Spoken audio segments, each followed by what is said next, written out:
Nakaamba muli ang panibagong oil price hike sa susunod na linggo dahil sa mataas na demand at patuloy na gulo sa Middle East. Magbabalita si Gerard de la Peña. Gerard, magkano ang posibleng dagdag presyo sa mga produktong petrolyo? Nako, Cheryl, ayon sa ating bolang kristal, baka nga magkaroon ng, mataas ang chances na magkaroon tayo ng oil price hike sa susunod na linggo.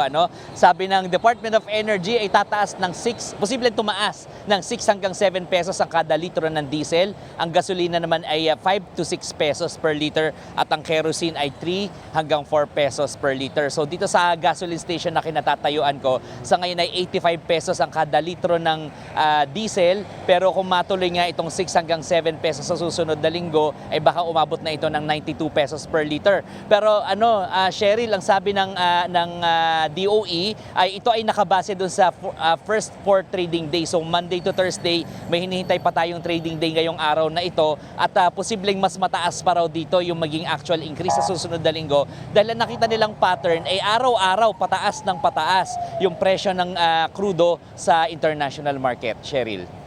Gaano pa ba katagal maaaring maranasan ng mga motorista itong ang sunod-sunod na oil price hike? Cheryl, sa ngayon parang wala pang kasiguraduhan kung hanggang saan ang itataas ng presyo ng langis o hanggang kailan natin ito mararanasan.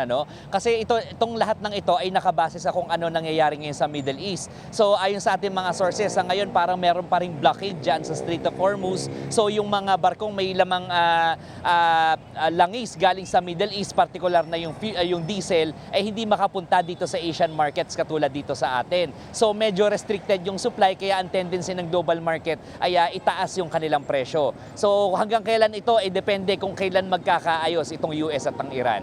Cheryl. May mga hakbang ba ang pamahalaan para nga mabawasan yung epekto ng patuloy na pagtaas ng presyo ng produktong petrolyo?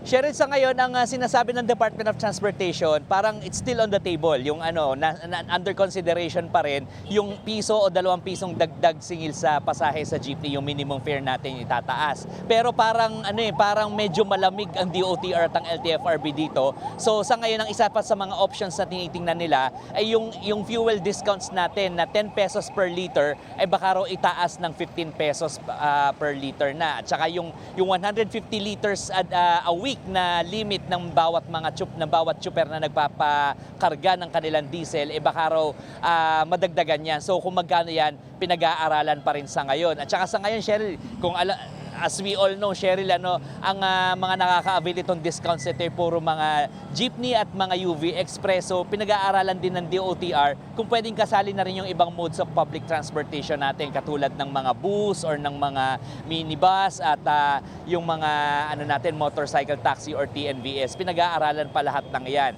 At saka sa ngayon din, Cheryl, para din makatulong dun sa mga nag-modernize na ng kanilang fleet, magkakaroon ng moratorium o pagtigil muna doon sa pagbabayad ng interest payments para doon sa mga niloan nila ng mga sasakyan. So at least makakagaan daw ito doon sa finances ng ating mga tsuper ngayon na naghihirap na nga dahil dito sa pagtataas ng presyo ng langis. Sherry. Maraming salamat, Gerard de la Peña.